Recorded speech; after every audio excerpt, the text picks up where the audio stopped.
Hello and welcome to Hot as Hell with Chrissy. I'm back again to talk to you more about the hot life and the changes that I've made to, my business, how I'm coaching you, how I'm showing up, and how I'm helping you. Um, Little behind the scenes, peek behind the curtain. I'm recording this directly after the first one I told you about 2 weeks ago. 2 weeks ago, if you're listening, like now, but it's still Wednesday, the 29th of July. It's now 6:33 a.m. and I am pre-recording this before I go on holiday. So I promised you an episode where I talk about the hot code. Okay, now look, the hot code is a living, breathing document. At the moment, there are 29 points on the hot code. I need a little sip of water.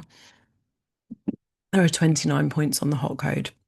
I'm probably not going to sit here and read out all 29 points to you, but I think you're going to get amazing value from just understanding that these are some of the things that I'm helping the women in my world to live by, right?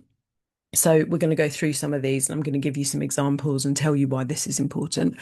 So, number one on the hot code, and this shouldn't be a surprise because I think I said it about 27 times in the last episode, is I matter too.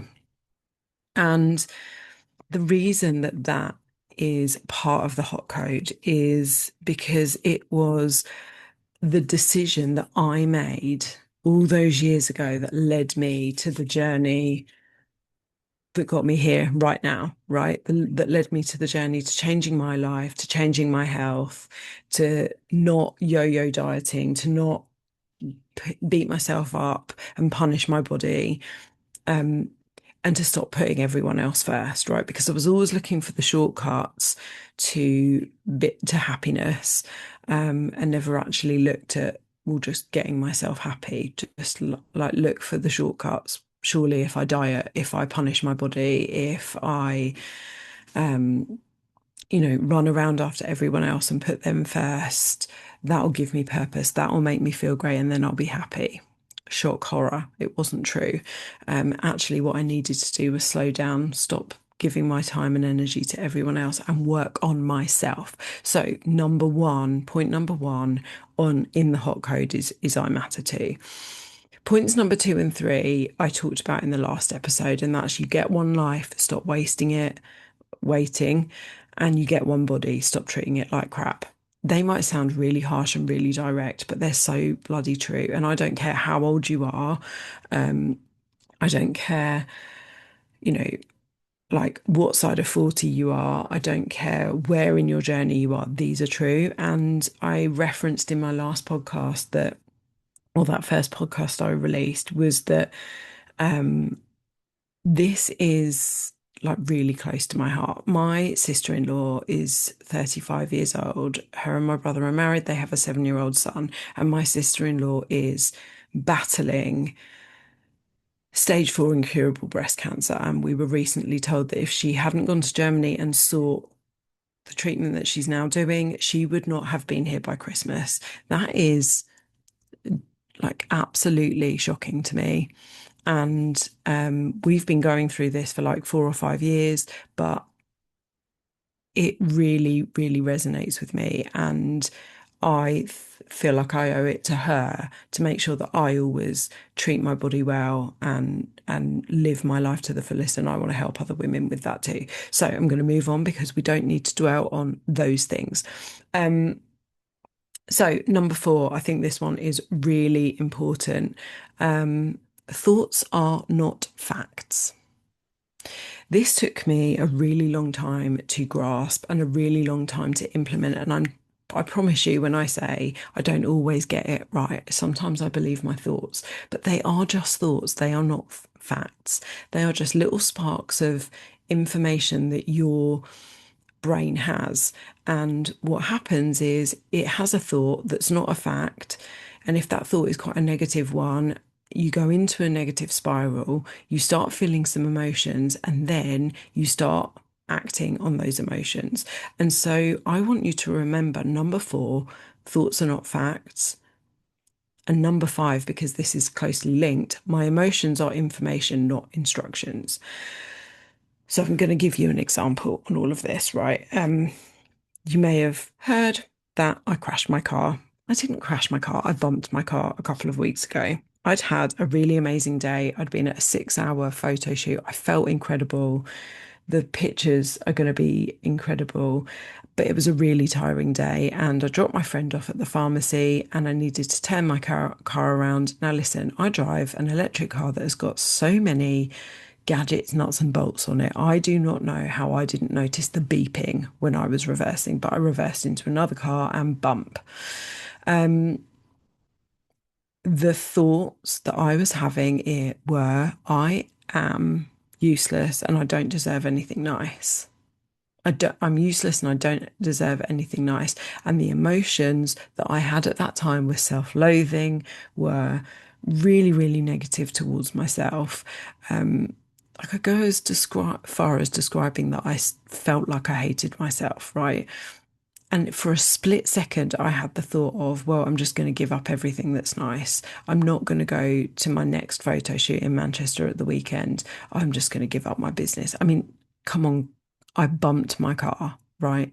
I bumped my car, and that turned into, I'm not going to go to Manchester for my second photo shoot that I've been working for 7 months. And I'm going to give up my business that I've been working my arse off for 6 years. How are the two things linked?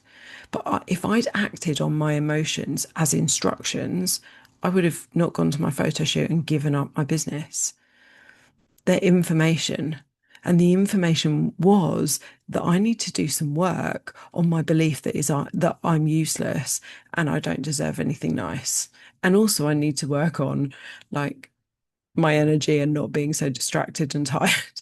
So your thoughts are not facts. Those thoughts lead to emotions. Those emotions lead to behaviors, and those emotions are information, not instructions. And this is something that I teach inside my business, inside my coaching. Everything worth having is built. Getting the body of your dreams, getting the life of your dreams, getting the mindset of your dreams takes time, effort, patience, and work. I don't think I need to say any more on that. It's not going to come overnight. I said I wasn't going to read all of these out, but they're so good. Um, Number 7 is I keep promises to myself. One of the things I talk about inside my coaching is what small, tiny promises are you going to make and keep to yourself, because those small tiny promises day after day compound, right? If you saved a penny every day, you would have 7p by the end of the week, right? That's just maths. And the same thing goes for the promises that you keep to yourself. They compound over time. And what I don't teach is that you need to make these huge, grand, big changing life changes or habit overhauls. You can make tiny promises to yourself and they will build up over time. Right, I'm going to skip a couple. I protect my energy like it's my full-time occupation, and I don't just mean my sleep, although I do protect my sleep like it's my full-time occupation. Um, my energy, I protect like it's my full-time occupation, and that sometimes means saying no to people. That sometimes means putting my phone on do not disturb. That sometimes means having no plans and having a full day to myself. I protect my energy because that is one of my most precious resources, my energy and my time, right? I can't get my time back, I can't get my energy back, and you should feel the same way.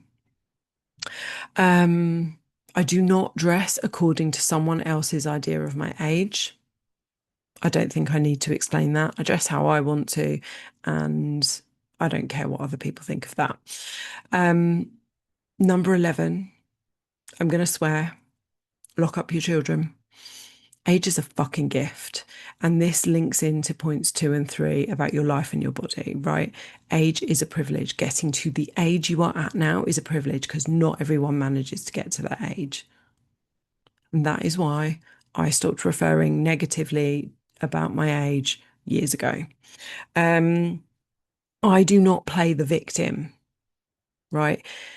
You are not a victim of all of your circumstances. You create your reality. Yes, some of the things can't be changed right now, but you create your reality. The action you take today will affect your tomorrow, will affect a year from now, will affect 5 years from now. Don't play the victim. There is always something you can change. Time is not always your problem. Prioritizing and planning often are. I'm going to say that again. Time is not always your problem. Prioritizing and planning often are. Yes, life is busy, but life is busy for everyone. Life is busy for everyone. Show me a woman whose life isn't busy. Prioritizing and planning, you think are boring. You think you can win it. Girl, I know you can win it, wing it, but winging it isn't always the best way of getting through really busy times and building the life that you want. The life you want is on the other side of the things you keep doing to stay safe and comfortable.